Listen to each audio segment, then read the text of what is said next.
I'm Maria Menounos, and you're tuned in to AfterBuzz TV, the ESPN of TV talk. Now, let the buzz begin. Well, here we are, ladies and gentlemen. The season finale of season 1 of Horribly Hollywood Single. I am your host, Adam Carr. I'm getting over just a little bit of a man cold, so my voice is actually sexier, lower, more mature. Dare I say, I finally went through puberty, and I did it just for today. Welcome back, ladies and gentlemen. It's been 10 episodes. It's been absolutely wonderful. Kevin Undergaro, I just want to thank you so much for giving me the idea to come here, do this show. We started literally the first week in November. I got engaged, and I launched this show at the same time. It's been absolutely nuts and crazy. I just want to thank everybody for being a part of that. Jeff Graham in the booth, the married voice of reason. I just want to thank you, Jeff, because I feel like we're really moving forward to something positive. We sure are, Adam. It's been a pleasure. I can't believe, first of all, how fast it's gone. Second of all, the number of wackos you've had in this studio has been wonderful, and it's been great. And let me tell you, the wackos, they just improve. Because today, ladies and gentlemen, I'm so excited for the season finale of Horribly Hollywood Single. This guy is a gem. He's absolutely wonderful. You might recognize him as the chef, Oleg here from Two Broke Girls. He's got a hit podcast, Kite to the Round Table, that you can check out on iTunes. He's known for over 120 celebrity voice impressions. He's absolutely brilliant. My dear friend, Mr. Jonathan Kite. Welcome, good sir. Thank you. By the way, I always think about that because news broadcasts, they start. Thank you for having me, by the way. Of course, thank you for being here. An absolute pleasure. But they start looking at the camera, and one person is talking, and the other one. It is, I think, hard to It's hard to just stare. To just stare without looking like, is he thinking of killing the other guy? Right. Or like, there's creepiness in there just because it's like you were sort of thinking, and I'm just sort of like, they're like, what? Like. I just imagine the audience sort of like drifting over to be like, what's going on with that other guy? Let me tell you something. It's a little awkward sometimes because automatically it's like improv, right? Right. You're Yes, right here. and it Yes, is. and. Yes, and. And I just want to introduce you right away. But then I feel like, well, I have to say hi and introduce the show because then if someone's tuning in for the first time and they're like, what the hell is this? Oh, wait, Jonathan Kite. Oh, is this Jonathan Kite show? Certain things. So I'm always like, oh, wait, talk about the show. Oh, wait, do this real quick. Oh, wait, introduce the guest. I don't get how certain people do it. What do you do on yours? I start off every Kites to the Round Table by doing the intro, going like, good afternoon, welcome back to Kites to the Round Table. And then I make up 2 or 3 fake commercials. Oh, that's Or good. I go hosted by Jeffrey Kite and Jonathan Kite, and then I make up like brought to you by Bees, like whatever, and then I'll just like make up a honey flower, and then I'll just go off like they did in the old 40s or classic radio, and then we sort of like, and then that propels a conversation forward. So we don't really prepare anything. Yeah. And then my cousin, who's the co-host, Jeffrey Kite, takes it off, the ball rolling from there. Well, let me tell you something. It's interesting to me because you do voice impressions. You do them so well. Oh, thanks, man. You're Vince Vaughn, Ian McKellen. Just rattling off a few here that are. If I wasn't Jason Statham, like if I wasn't looking at you, I would not be able to tell gun to my head if it was really them or really you. And then I feel terrible because it's like friends of mine who are magicians. Sometimes I ask them to do card tricks. And then I can tell that they're annoyed because they're like, dude, I'm a person. I don't want to just come here and do a thing. Like, like if your friend's a stand-up, you don't want to go, hey, tell a joke. Because you're like, that's annoying. But I definitely think that impressionists and magicians are sort of, they're cousins. Because it's a trick at a party, right? Which took like a magician, maybe 2 years to learn. Exactly. And so it's the same thing, yeah. Right. It's very. So just saying, if you happen to open this up with a voice real fast, I'm so sorry to put you on the spot. If you happen to do, wait? Well, I'll ask you this: because I've done some new ones, but I don't want to tell you who any of them are. Name anyone, and I'll see if I can do them. Matt Damon. I can't do Matt Damon. I'm just kidding. I'm such a dick. You're not a dick. Colin Farrell. Can't do Colin Farrell. God, you tell me. Honestly, you're Vince Vaughn. No. Well, Vince Vaughn is. I do this thing at stand-up now where if I'm. Well, I do it, I guess, enough, whether the show's going good or not, where I'll just go like, all right, yell somebody out and I'll see if I can do them. Sure. And so that was sort of a way of me figuring out who people... Oh, what they wanted to hear. Or not, what they wanted to hear, but who they were familiar with enough to shout out at random. Yeah. Because I did Seth Rogen forever, and then he didn't have. I mean, obviously, he was hugely successful with everything. 40-Year-Old Virgin, Knocked Up, everything. Right, Freaks and Geeks. But I think only people of a certain age knew who he was. And I remember after he did the one with James Franco about North Korea. Yes, The Dictator. No, that was The the one. Interview. The interview. Thank you. Just kidding. I knew there was a the. Yeah. I knew there was you a got the you there. got the first half right. Yeah, totally. The Downfall of Sony was the alternative title to that movie. So, Oh, yes, that's it. Yes. Goodbye, Sony. Good.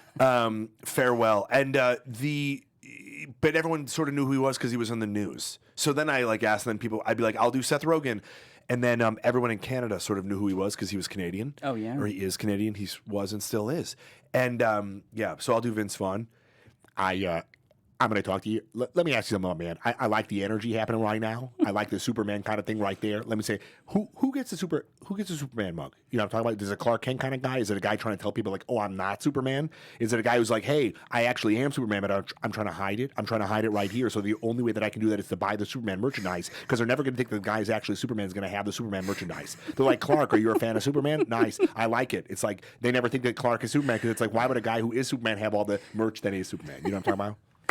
Let me just say, holy crap. That just put me in the best mood ever. That's natural, just endorphins. Thank you. Can I ask you why the Superman mug? Sure. So I'm a big fan of Superman. Got it. Superman, of course, 1938, Jerry Siegel, Joe Shuster, was created in what city? Ding, ding, ding, Cleveland, where I'm from.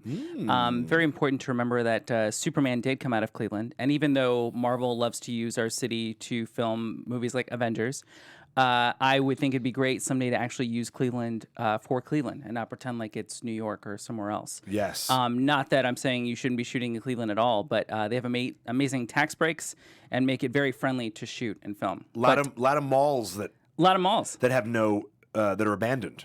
A lot of abandoned malls. Downtown Tower City Mall is not abandoned, but that was also used in the Scott Wolf hit Double Dragons, which came out in. Do you remember that? Early mid-90s? I believe it was Double Dragon. Maybe it's Double Dragon. It's off of the video game? Yes, off the video game. Double Dragon. Billy and Jimmy. Yes. Kogashuko. Who was the other guy? It was Scott Wolf and... It's the guy who was just in John Wick 3.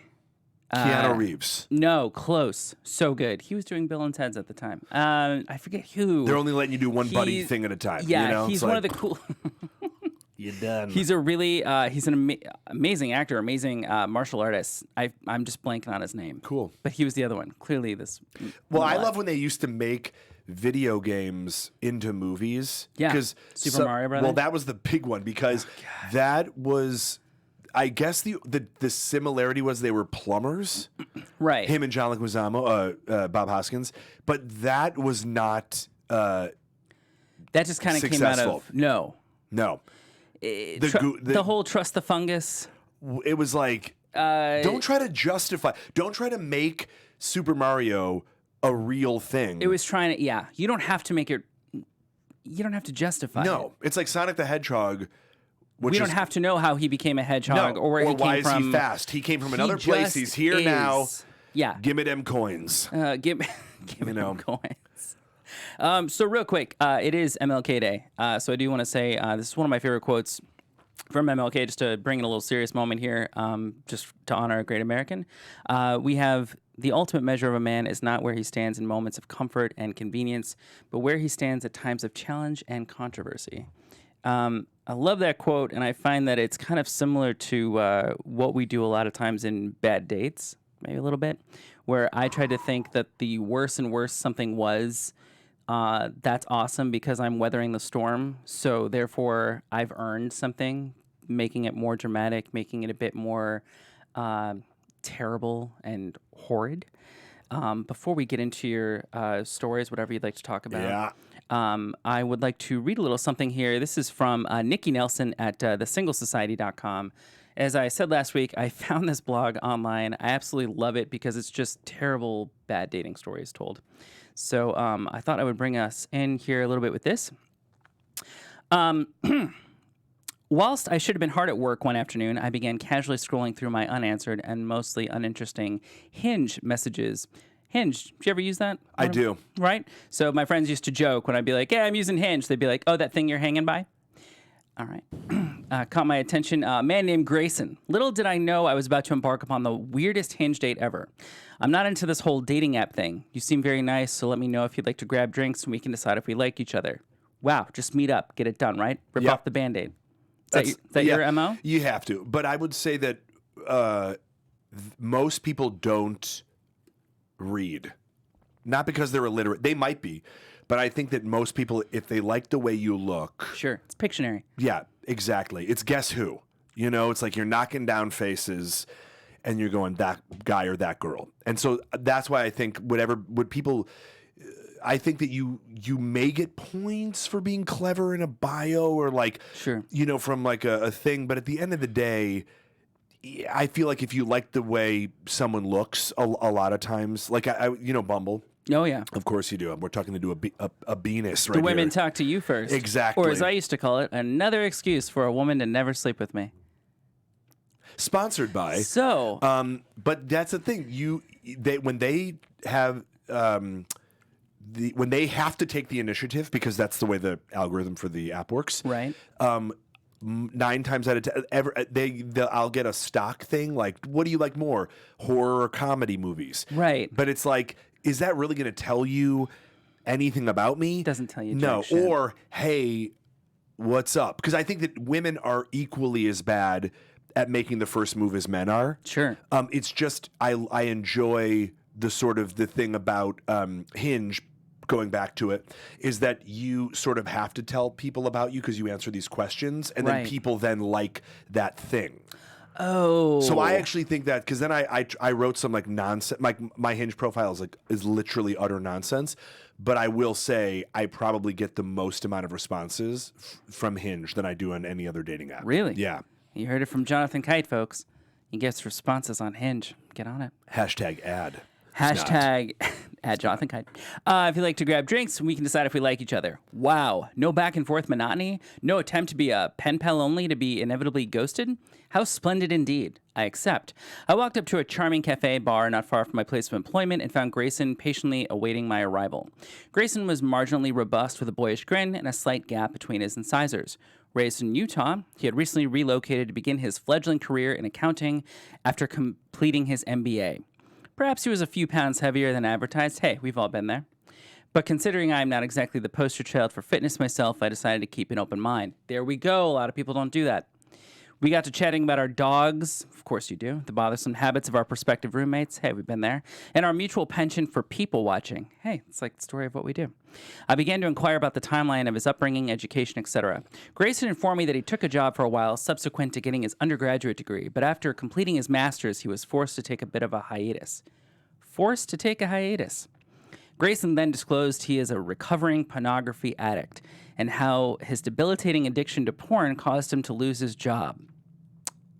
He explained how he would call in sick constantly and was caught lying about having a serious medical condition because he was so obsessed with staying at home and watching porn. This guy's living the dream. Grayson continued, despite the look on my face, onto how he was kicked out of the apartment he shared with his ex-girlfriend because he was unable to engage in sexual activity without being completely fixated on his TV screen. Jeez. Not to mention his savings ran out, you would think, and he couldn't afford his portion of the rent. #adulting. Finally, he spent a total of 2 months in a clinic being treated for sex addiction with a relapse in between, and he is currently still in therapy to repair his ability to have a healthy relationship with sexual intimacy. Sorry, was that a little too much baggage for a first date, he asked. I thanked him for his honesty, finished my peach Bellini, and engaged in an awkward embrace as he bid me farewell. Grayson never asked to see me again, but most likely because he already knew the answer. Sex addiction. Yeah. Why we're really here. I dated a sex addict once. Not as much fun as you think.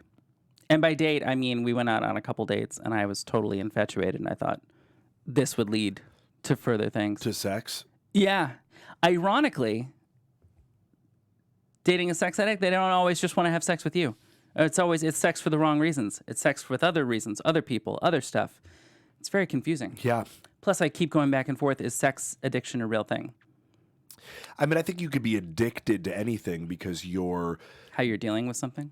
Your behavior, but also internally, chemically, that you become dependent on something emotionally, you become obsessive. Yeah. And so it's all habitual. So that your body it's how I think people in dating get addicted to people or the idea of something. Yeah. So then when they're not there, they miss sort of the pacifier. And so their body, they drip dopamine in or whatever, or their serotonin levels spike. But the truth is, so they miss the memory of that person, or they miss the idea of that person or something. And so they become addicted to that idea, or trying to find someone that looks like that, and then, or who has similar behaviors to that, or something, instead of sort of being like, realizing that you were as different of a person with when you were with them as you have the opportunity to be when you find someone else. So it's like, because there's like psychology of it, where I was actually helping a friend through a breakup recently, which was like the greatest thing that ever happened to him. And I said to him, if the research, and I am obsessed with psychology. Like, I took a ton of psychology courses in college, and I'm always like, I just love reading clinical studies.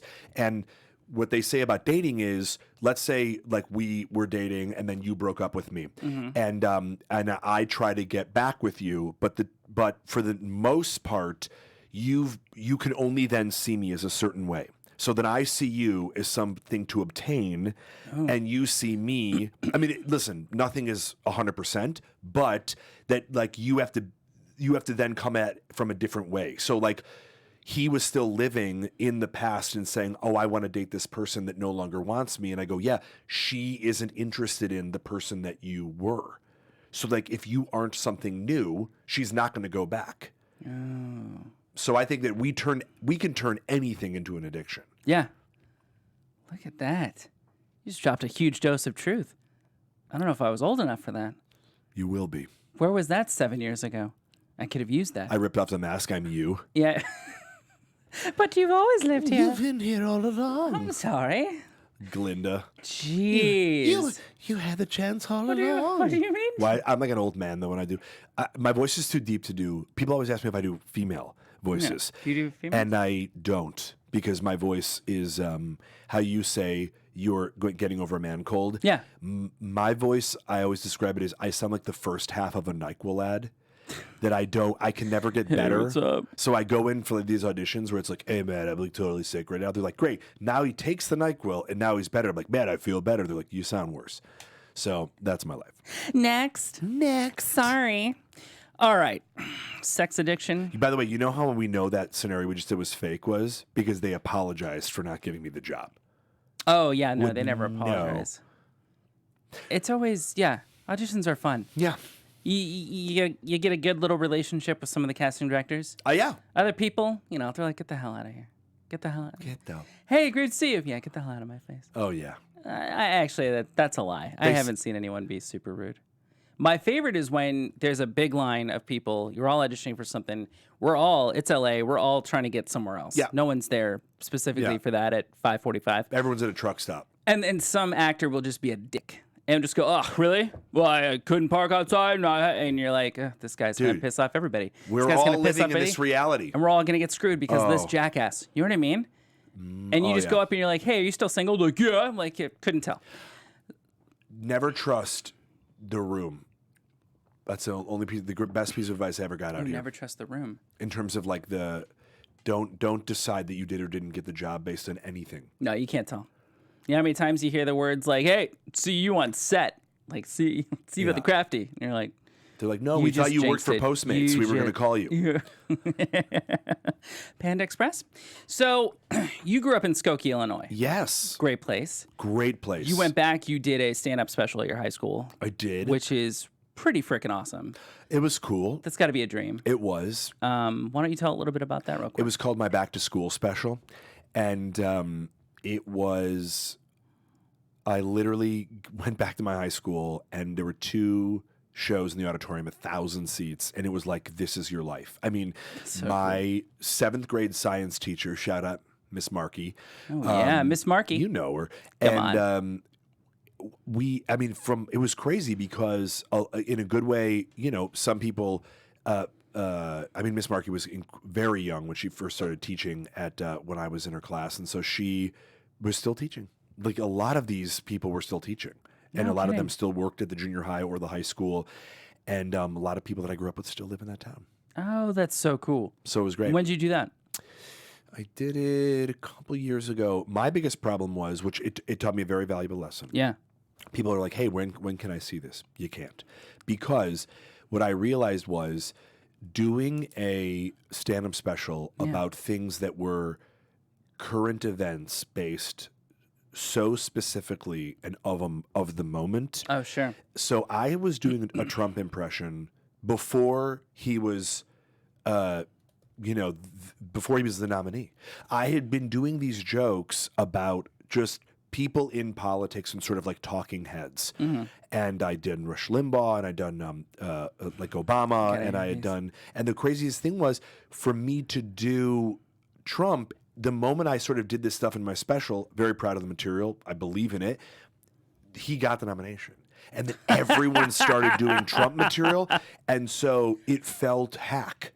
And then I realized that there was so much of the special that didn't, speaking of callback, hinged on it, that everything was connected because you want to have good connectivity and transition. So I tried to cut it out, and like the other half Everybody didn't just make wanted sense. Well, it just didn't make sense because that was sort of the midpoint of the thing. Yeah. And it was very problematic that way. And so I have sort of resigned because I'm doing a new hour right now. Cool. That has nothing to do with stuff that's on page one. Nothing. I mean, it's hopefully stuff that's more timeless. It's about us as a culture right now, and not like a specific moment. Okay. Which I think was a mistake. It was a learning curve, and Right. and it was very exhausting and costly. But it was one of those things where it sort of taught me, and playing 1,000 seats is very different than playing, and I played pretty large clubs before, Yeah. but to play 1,000 seats back to back, and the second show I think was an hour and a half. Oh, whoa. It's a different energy. Yeah. There's rolling laughter, and you have to really your pauses have to be different. Yeah.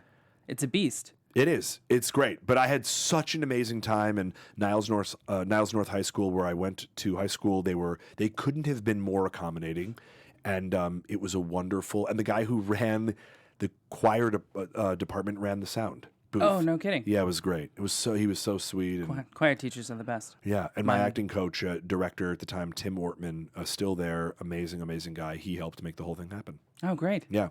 Good for you. Now, look, Jonathan, we want to go into some bad dates. Got it. This is not a therapy session. I am not a registered person to help anyone. And I'm glad you said a registered person Do you to wanna help say anyone because it's like nobody uses the word register unless it's sex offender. Right. I'm I not a just realized registered that. person. I'm not a registered person to.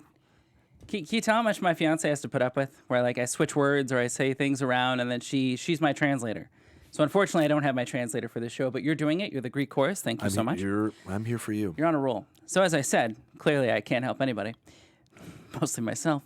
But if you'd like to talk about some bad dates, and feel free to blame. Well, so free I to appreciate say whatever you'd like. the person who you read the sex addiction blog by. Yeah. Because I think that the biggest thing about we treat dating apps like we treat social media. And social media is a produced reality.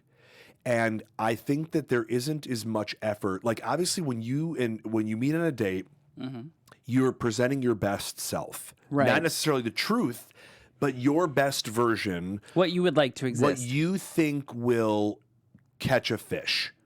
Oh. The best bait that you can be, It's true. and then obviously there's cracks in the foundation, and then people kind of go, oh, but they like you for not necessarily lies, but they like the effort that you've put in. Sure. That you're that you want to be your best version, because it's still you. It's Right. still, there's nothing, unless you flat out lie, and that's just sociopathic. Like a catfish. Yeah. Yeah, exactly. Right. Okay. And I'm not talking about that. So It's a whole other sick puppy. which we will get to in a second. And the thing that I think with dating apps that I've had, the bad dates that I've gone on have always been from a dating app.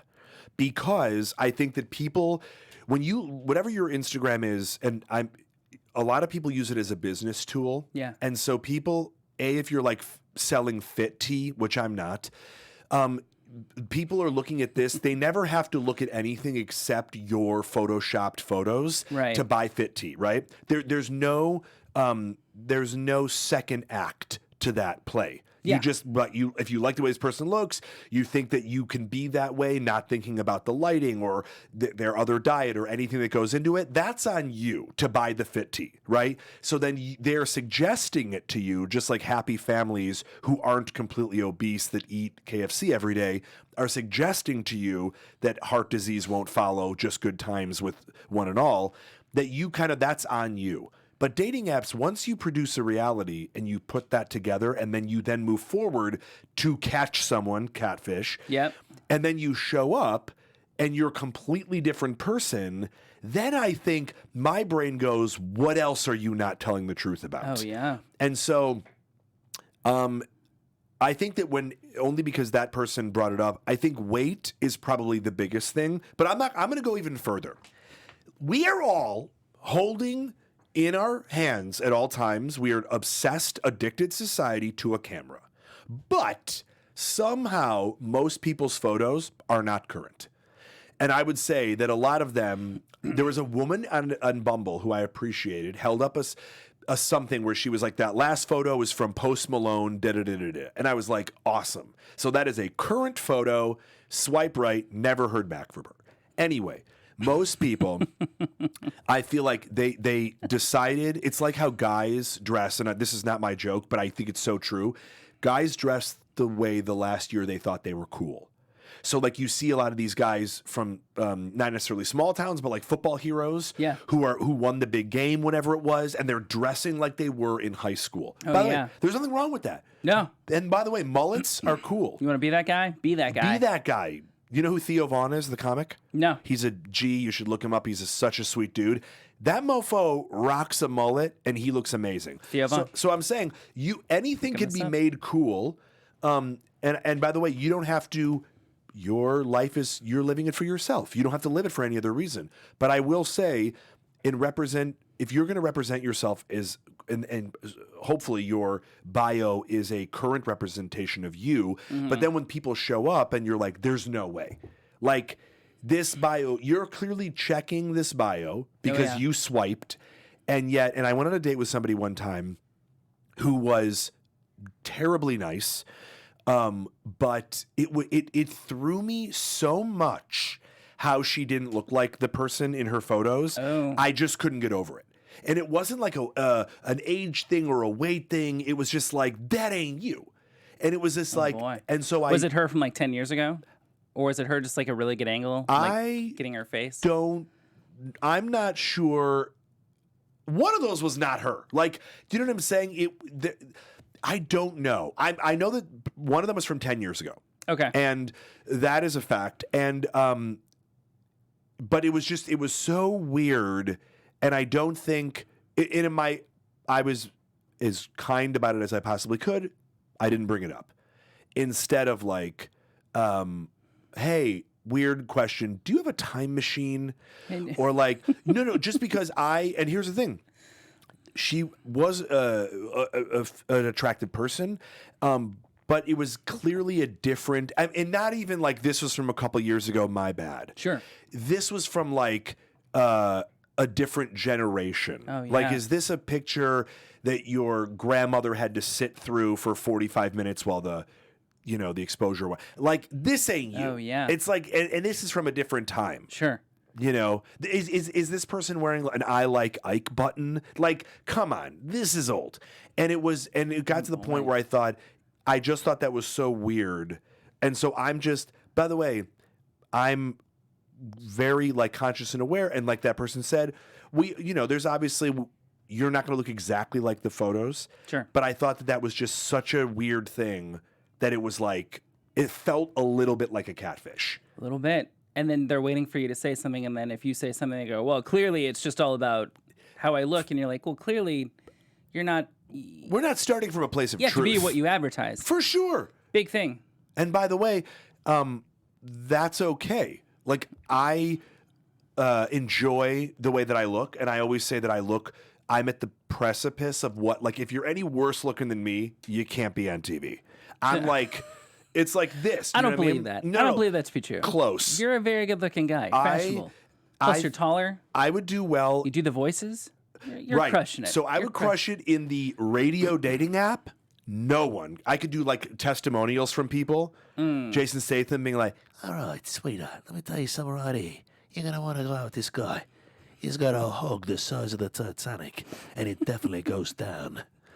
you know, whatever Jason Statham says. I get giddy as a schoolgirl when he does the voices. I don't You know must what do to tell you do voiceover, don't you? you. No. Nah. Nah. That's also my Tom Hanks. Yeah. Nah. No, no, no, no. When was the last time you saw The Burbs, by the way?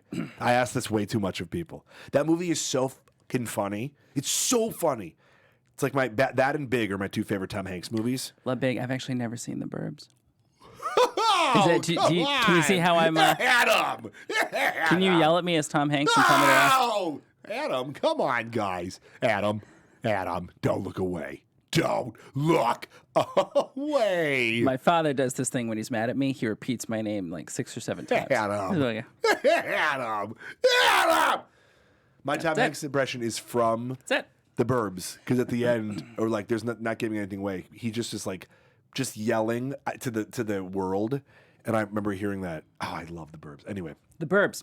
Let me ask you this, because Ask you've away. been like when you were on TV. Did you notice a huge jump in like your online dating app game? I didn't You do weren't it. you weren't trying to date at all when you were on TV. I was, but I'll tell you, I went out a lot more, and I think that's sort of I know this sounds crazy, but it's true. I didn't start using dating apps until because what I realized was I was already going out. I was already meeting so many people, and I think that I realized that if and when I do like go through a spurt where I go on dating apps, it's because I'm usually at home, or I have to like stay in and work on stuff that I don't get to go out. But when I was on Broke Girls, like, you know, and obviously Beth is one of your best friends, like we got invited to effing everything. And so even if I felt like I was, and she would tell you this because she and Kat were such workhorses. Oh, yeah. They stayed in on the weekends and like, what did you do? And I was like, oh my God, you don't even want to know. I swam with dolphins on Neptune and like,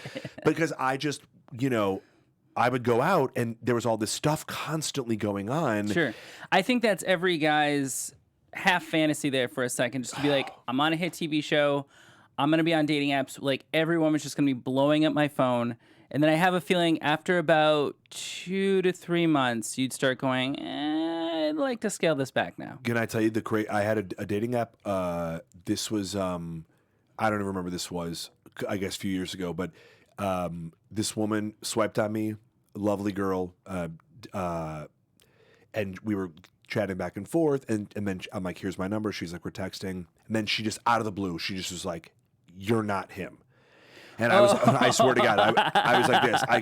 I said, what do you mean? I mean, I knew what she meant, but I didn't want to be like, I didn't want to be argumentative. So I was like, you know, trying to. That can get used against you. Opening a dialogue, Your Honor.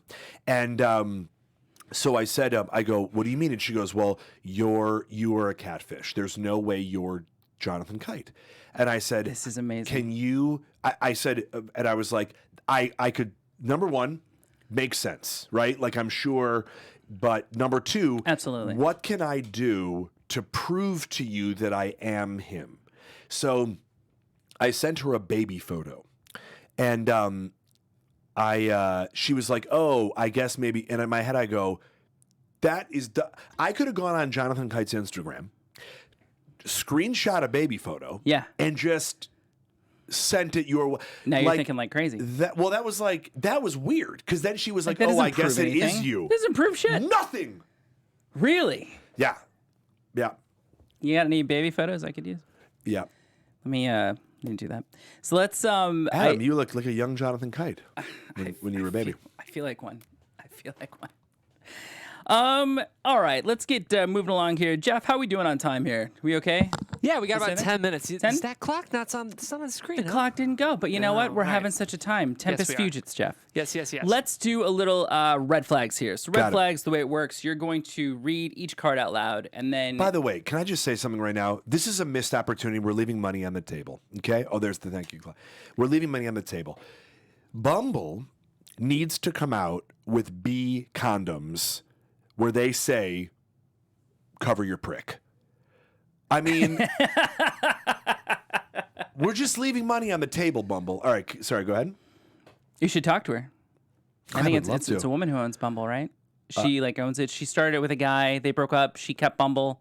I like Bumble, by the way. I would say I like it too. that's my favorite When of I the dated, dating apps. Bumble was a great top one. I appreciate the woman that you have to make a move, but I like that, and I think that's cool. Otherwise, yeah, you just feel like it's just an army of dick pics going anywhere else. You're just like, hey, what's up? You're trying to talk to someone else. And you're like, Well, that's the other I'm thing. one of 300.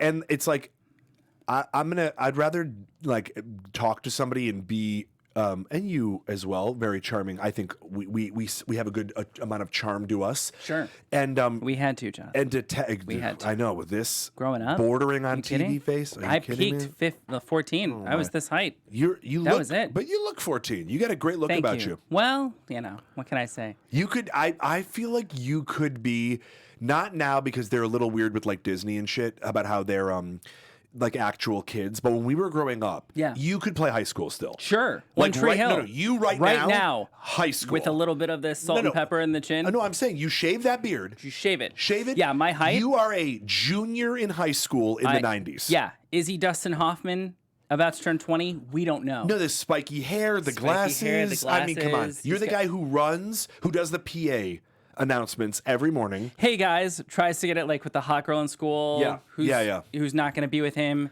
She's going to be with the other guy. Well, we don't know that. Don't spoil it. Don't binge the. So anyway, Guys, we lost the pitch. I'm All right. sorry. We're playing a little red flag. Speaking Do of flags. I'm not So what we looking. do is we read each one out loud, and then we pick, in the words of Step Brothers, our bugaboo, Bugaboo. the absolute one that we cannot deal with. Yeah. So since you're our guest, would you like to go first? Why not? So just flip them all over. Flip them all over. You read them one by one. Okay. And you give us an insight. Refuses to wash hands. Oh boy. Responds to everything you say with "That's what she said." Won't allow Wi-Fi in the house. What the hell? So you're asking me which one I can't do without? Which one you can't do without? Refuses to wash hands. Really? It wasn't even close. The Wi-Fi? I don't give a shit. You know why? Because if I'm enjoying her company, we shouldn't be on our phones anyway. Look at you. But Look if you don't at wash you. your hands, and I'm going to tell you something. My ex-girlfriend, you don't know her.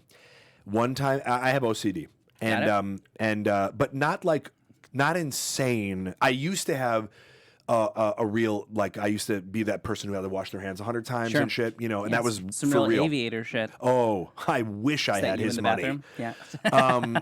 No, but I still Then you can be as big a freak as you want. exactly, and I still do wear Kleenex boxes on my feet. Give me the mason jars. So here, this woman that I was going out with, I asked her because my bathroom is semi close to my bedroom. Got it. And I was sure that she wasn't washing her hands after she used the bathroom. Too quick. And I Too was quick to like, turn around? and I said to her one time, and she's like, "Are you listening?" And then I wanted to be like, "Hey, don't answer a question with a question. Are you not? Don't do that." That's how you deflect. Yeah. By the way, That's like, are come you on, that cheating is- on me? And then they go, did you go through my purse? Hold like, on. if you cheated. Ask me, and I'll do that. Right. Are you listening to me? No, the cheating. Wait. Hey, are you cheating on Are me? you cheating on me? Yeah. It's a Oh, little too gaslighting, fast. that's There good. you go. Yeah, I got it. And that's what that was. Okay. Oh, wait, Wait, can we try it one more Yeah, time? yeah. Just so I've... Hey, What's up? I don't know how to say this. Adam, just out with it. Your mom was right about you. Look, are you cheating on me? Are you cheating on me? What the? That's not an answer. Well, you first. No, 1, 2, 3. Are- You cheating on me? Ooh, you hesitated. You definitely are. I'm packing up my shit. See what just happened? So, boys and girls, if you're listening, Jonathan was the cheater. I was not. No, but he was so good Yeah. at getting me to think maybe it You was know me. who the impression of that was? Johnny Cochran. So, Got out of it. Man, is he right. He was good at that. All right.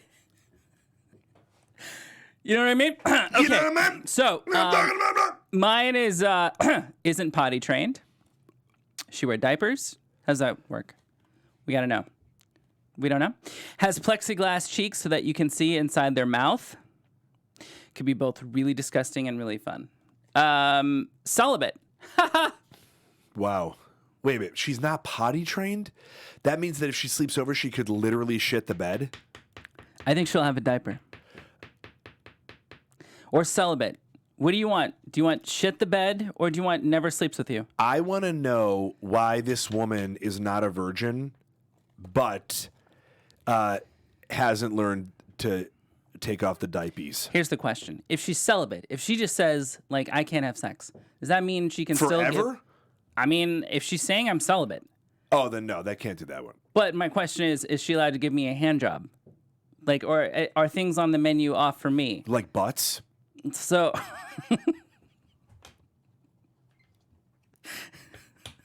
It's because you're like... No butt stuff. Did you hear about that, by the way, in the Mormon community? For real. Oh, they tell you it's okay? No, they were like, they can't have vaginal sex. So Right. a lot of the college students were doing butt stuff. Doing butt stuff. Yeah. Keeping it safe. Yeah. Keeping it for Jesus. Yeah, oh, sure. You got to do what you got to Parking do. in the rear. I guess I'd have to go with celibate. Yeah. Although it sounds like a nice, intriguing experiment to try Well, for I a want couple to say months. something. What do you see in this girl, by the way, that she has plexiglass face and shits herself? Like, you must really be into this girl. You know, sometimes These three, this is like a human, by the way, right? Like, refuses to watch the hand, the Wi-Fi, and that's what she said. Got it. So she likes The Office. Okay, Yeah. we've dated the girls like that. Won't allow Wi-Fi in the house. You know what? I like that she's about human connection. Refuses to wash hands. I mean, come on, because you think like the government is in our soap what dispensers? else aren't you doing? You know what freaks me out? I have to say, I feel shitty because I feel like it's such a stupid LA thing. If I see a person with tons of dandruff in their hair and they kind of look at me, and here's the thing, hair is hair, right? We all have our pain in the ass things to deal with. You get older, you're so grateful to have your hair. This is a full toupee. God bless it. Yeah, full thing, right? But sometimes I'm just like, if you miss that, what else did you miss? So I have this argument all the time. Not argument, I should say discussion. You argue with yourself? Well, if there's no one else around, I'll do it. I'm lonely. Here's the thing. Dirty and messy are two different things. Okay. Because there's people who are you gotta be clean. Like Gotta be messy clean. you can deal with. Right. But when people are dirty and stuff is just like dirty and like smelly. Like hoarder. Yeah. Yeah, I gets just really- no. That's the That wasn't here, by the way. But if that was... I'm adding it. No, I see it. No, You're squirming that in is the a seat red right now. flag. That is actually a green flag for me to go and get the fuck out of there because I can't believe it. And women, by the way, I feel for because men are way smellier than girls. Oh yeah, or women. Men, we Girls, just get worse. Why did I say that? We just get worse as we get older. Yeah, but me, I'm a 2 showers a day kind of guy. Look at you, Jeff. On that note, would you like to read your red flags? I would love to, Adam. Let's see what I've got. I have writes erotic lassie fan fiction. We'll revisit that one. Here, girl. Describes all food as yummy yummers and teleports to the North Pole every time they say the word love. Okay, so I don't hate describing food as yummy yummers because, I don't know, I just feel like there's something kind of funny about that. Justin Bieber's doing it right now. Nice. Teleports to the North Pole every time they say the word love. I feel like the way you could monetize that superpower means that this person could be very wealthy. Like, I feel like if that was the case, you are a superhero, even if your superpower is very useless, which seems like it would make you money or make you famous. So that could be used to our advantage. Writing erotic lassie fan fiction, 2 cats like for me. Saw that movie, haven't slept since. That's my red flag. I feel like those are all. I could live with any of those. Totally. Yeah, none of them are that bad. Yeah, you are dating in this scenario, Adam, an alien. So this, has a functioning tail. Tongue splits in two like Yeah. a snake. Like just little things like. Yours are like denies the Holocaust. Jeez. like- I couldn't bring that No, home. but that one is like. By the way, you and I, we had very normal ones. Totally. Very like Doable. Doable. Yes. Yours were like Holocaust denier, like only has a murders every third person they meet. It's David like, what? Duke's her father. Great. Drink the Kool-Aid. It's like, come on. Says things like consent isn't real. Yeah. Exactly. Oh, God. Every day is opposite day. It's like, I don't know what day it is. Come on. Don't worry, Jeff. We're going to wrap it up here soon. Jonathan, real quick, can I get F, Marry, Kill from you? We're going to go back to the 90s because we're 90s babies. Yeah, we are. Baywatch, I know, always did it for me. Yasmin Bleeth, Pamela Anderson, Carmen Electra, F, Marry, Kill, Baywatch. Yasmin Bleeth, Mary. Oh, yeah. Who were the other two? Carmen Electra and Pamela Anderson. Pamela Anderson. I'm going to say definitely have sex or fuck because Carmen Electra, and then I would say kill Pamela Anderson. There we go. You heard it here first. All right, so real quick. And last, before probably. we get first and last, any handles you'd like to throw out there? At Jonathan Kite and at Kites of the Round Table is my podcast. Beautiful. Guys, this is at Horribly Hollywood Single. Be sure to check us out on Apple iTunes. Like the podcast, subscribe, rate. Check us out on YouTube. Want to leave you all here with something today as the season finale of season 1 here wraps up of Horribly Hollywood Single. Dating is like waking up in the middle of the night to pee and tripping over something en route to the bathroom. Dating in LA, just like that. But when you trip, you break your leg and pee all over yourself. I'm Adam Carr, telling you stay horrible, stay single. Hey, we don't judge, and special thanks again to Jonathan Kite for being here with us today. Thank you, and Jeff Graham in the booth. We love you guys. Good night. Our founder, Kevin Undergaro, and me, Maria Menounos, would like to thank you for tuning in to AfterBuzz TV. Remember, we're not just the first, we're the biggest in the world, and we're the only destination for all your favorite TV shows. Whatever you crave, we've got it. So go to AfterBuzzTV.com and check out our lineup. Buzz you later. The views expressed herein are those of the hosts only and do not necessarily reflect the views of AfterBuzz TV or its owners or principals.